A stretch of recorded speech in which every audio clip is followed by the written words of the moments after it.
ప్రేమ మనసుకు శాంతి ఇవ్వాలి. కానీ అదే ప్రేమలో పొలిటికల్ యాంబిషన్స్, ఈగో కలిసిపోయినప్పుడు అది ఇద్దరి జీవితం మొత్తాన్ని పాయిజన్ చేస్తుంది. ఒక మనసు సినిమా మనకి ఈ బిట్టర్ ట్రూత్‌ని చూపించింది. సైకలాజికల్ యాంగిల్‌లో చూస్తే ఈ సినిమాలో హీరో పాలిటిక్స్ మీద ఎక్కువగా ఫోకస్ చేస్తాడు. హీరోయిన్ జెన్యూన్‌గా అతన్ని ప్రేమిస్తుంది.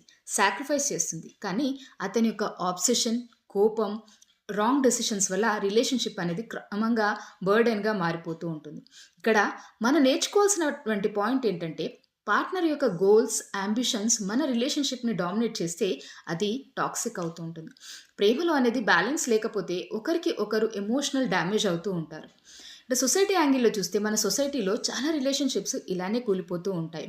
పేరెంట్స్, పాలిటిక్స్, కాస్ట్, మనీ ఈ ఇవన్నీ కలిపి ఇద్దరి ప్యూర్ బాండ్‌ని చెడగొడుతూ ఉంటాయి. ఒక 'మనసు' సినిమాలో చూపినట్టే చాలామంది తమ వ్యక్తిగత హ్యాపీనెస్‌ని సొసైటీ కోసం త్యాగం చేస్తారు. చివరికి వారు కూడా బాధపడిపోతూ ఉంటారు. రిలేషన్‌షిప్ కూడా కంప్లీట్ అనేది కాదు. సమాజం యాంగిల్‌లో చూస్తే ఇప్పటికీ మన ఎక్స్‌టర్నల్ వాలిడేషన్ కోసం ఎక్కువగా డెసిషన్స్ అనేవి తీసుకుంటూ ఉంటాం. దాంతో జెన్యూన్ లవ్ కాస్త ఇన్‌కంప్లీట్ అవుతుంది.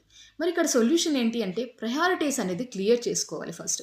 ప్రేమలోకి వచ్చే ముందు మన గోల్స్, రెస్పాన్సిబిలిటీస్‌ని బ్యాలెన్స్ చేయగలమా అని మనమే మనకు హానెస్ట్‌గా చెప్పుకోగలగాలి. సాక్రిఫైస్‌లో కూడా దానికి లిమిట్స్ అనేది ఉండాలి. చాలామంది లిమిట్స్ పెట్టుకోరు. దాంతోటి ప్రాబ్లమ్ స్టార్ట్ అవుతుంది. ఒకరి మీద ఒకరు ఫుల్ సాక్రిఫైస్ చేస్తూ మన ఇండివిడ్యువాలిటీని కోల్పోతే అది హెల్తీ రిలేషన్‌షిప్ ఎప్పటికీ కాదు. ఎక్స్‌టర్నల్ ప్రెషర్స్‌ని హ్యాండిల్ చేయాలి. సొసైటీ కోసం మన పర్సనల్ స్పేస్‌ని వదులుకోవడం అనేది కరెక్ట్ కాదు. మన స్ట్రాంగ్‌గా బౌండరీస్ అనేది ఖచ్చితంగా పెట్టుకోవాలి ఇక్కడ.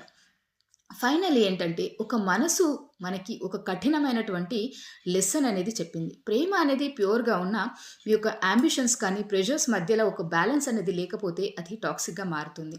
ట్రూ లవ్ అంటే ఇద్దరు కలిసి గ్రో అవ్వాలి. ఒకరిని ఒకరు డ్రాగ్ చేయకూడదు, కిందికి లాక్కోకూడదు కదా! ఇప్పుడు మీకో ప్రశ్న. మీరు ఎప్పుడైనా రిలేషన్‌షిప్‌లో సొసైటీ, యాంబిషన్స్, ఫ్యామిలీ ప్రెషర్స్ వలన నిజమైనటువంటి ప్రేమను వదులుకోవాల్సి వచ్చిందా? మీ ఆన్సర్ కింద కామెంట్స్‌లో రాయండి. Thank you.